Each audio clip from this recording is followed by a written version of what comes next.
Good afternoon, this is Jeff with Sewer Tech Northwest. We're at 2895 Southwest Fairview Boulevard here in Portland. We are located at the back of the house. Line exits out the rear of the home here, but at the rear right corner. And I describe that as if you're standing in the street facing the front of the house. Right there, that's the garage. That gives you a little better orientation. And this is also right next to the mini split system. You have a 4-inch ABS cleanout adjacent to a 3-inch one. The smaller one we're going to drop in here.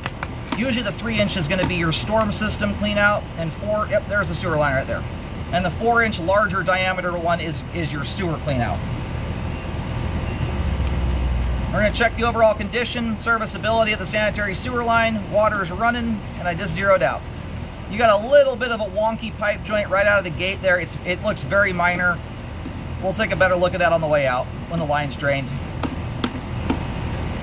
And I apologize, I've got my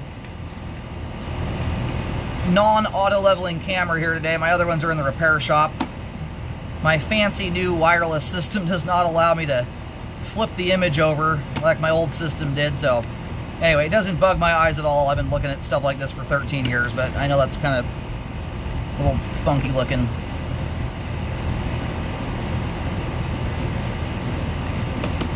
And I know there was a question. This is for the buyer watching this. I saw the note about how about a 50-foot section, approximately 50-foot section of pipe was burst. And I know at first glance, what that makes you think is about a 50-foot section of pipe exploded under, explosive dynamite. That's not what that means. So pipe bursting is a repair technique. And we just transitioned there over to 3034 PVC pipe, still 4-inch diameter. So, in essence, what pipe bursting is, you're taking a very large, typically it's a big chunk of steel it's a little bit larger diameter than the pipe itself. You position that at one end of the line. You got to dig a hole at each end of the line typically. You position that bursting head right at the end of the line. You attach a chain to it. And on the other end of that chain is either a big giant excavator or a winch, something with a lot of power. And what happens is that machine will pull that bursting head through the sewer line. As it's doing so, under just extreme force and power, it bursts the old line out of the way. That bursting head goes through there, they drag it through the line, it blows the old line out of the way, and then what they do is they feed in a new sewer line in its place. It's a very cool repair technique. And what it allows you to do is do a semi-trenchless repair. Usually when you do a burst, you're only having to dig a hole at each end of the repair rather than trenching up the entirety of that length of pipe. So right there is the main lateral connection. And now it's pretty much on the money, 50 feet, just like it says in the notes.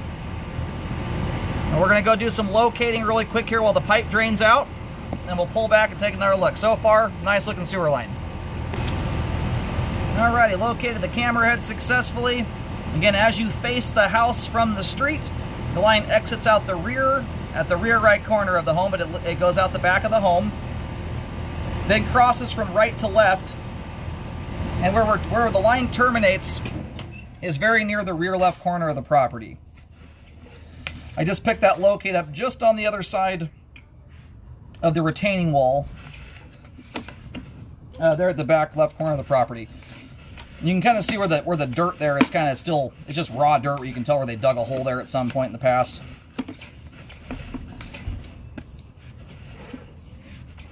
In fact, that dive right there that we just went through, that's just almost a straight vertical drop. What that is there is the line diving down to get underneath that retaining wall, is what that's looking like there.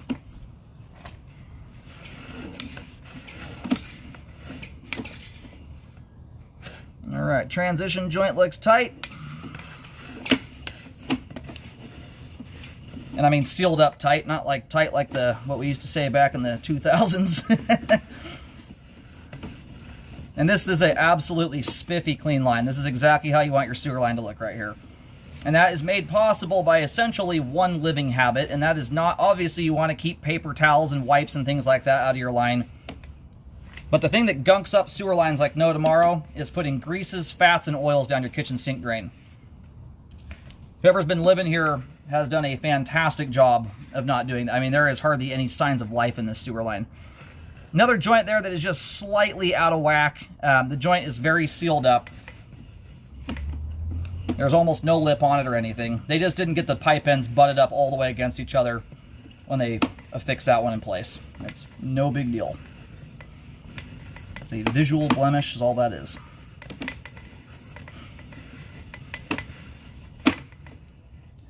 This is what I love about this type of repair. The sweeping turns you get with this style of update is very unique. You can see how you have this nice rounded bend like this. Normally, when you're trenching up a line, that is impossible to accomplish unless you do this type of repair process.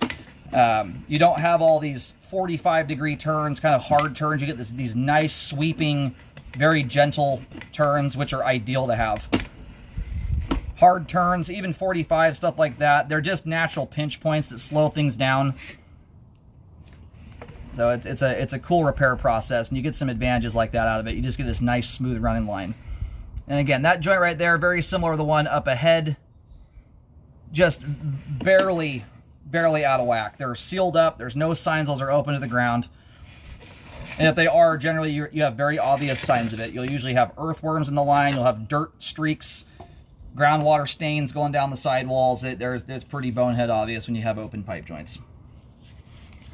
Anyway, those are so minor they're not even going on my reports. There's nothing about them that's affecting flow, functionality, and there's no signs they're open. They're just things I'm mentioning. So there's your clean out, facing into the backyard. The line just does a nice gentle curve, goes out. It's probably easier to describe this going to the rear left corner of the yard here. That's kind of terraced up. Once you drop over that retaining wall at kind of the back left corner of the yard, that's right where I'm picking the locate up where the line terminates. Great looking sewer line. Good flow end to end. All the pipe is intact and superbly clean. Line is functioning properly at this time. If you want to keep your line that clean, and grease buildup is responsible for a lot of blockages, this line's got a lot of slope and grade to it. It doesn't have the same issues that a flatter running sewer line would have on your average home out there. So grease buildup is not going to be as detrimental to flow here, but kind of the rule to live by, if you have enough grease and oil on your pans, when your pans are hot or warm, if you turn the pan sideways and there's enough oil or grease on there that it runs off the pan in beads or worse, you want it. That's at that point you want to do something about it. Wipe them out with a paper towel, pour the grease into a jar. You just want to keep it from going down your line. You wait for your pan to cool down first before you wipe it out, obviously. Don't pour it in your garbage can either. It'll melt a hole through it. But you keep that kind of stuff out of the line. You'll keep it clean, and you'll help prevent things from getting hung up in the line, especially when the occasional improper item does go down the line, like a wipe, tampon, paper towel. That grease is often what causes that stuff to get stuck in the line. So it's a good thing to mitigate blockages and keep your line humming along nicely. You know, sewer line is functioning properly at this time. That right there is about as good as a line gets. And you have the wonderful advantage back here, although it is kind of an awkward spot to get into because you're on a hillside. You have a unique sewer line that none of your piping here runs under a street or a driveway. It's as far as repairs go, that's a nice thing to not have to deal with if you ever had to do a repair down the road for some odd reason or another. You know, as it sits right now, the only things that would be affecting this line would be environmental factors you can't predict, earthquakes, root intrusions, things that you just really can't do a whole lot about. So otherwise, this is a line that should be functioning very nicely for many years.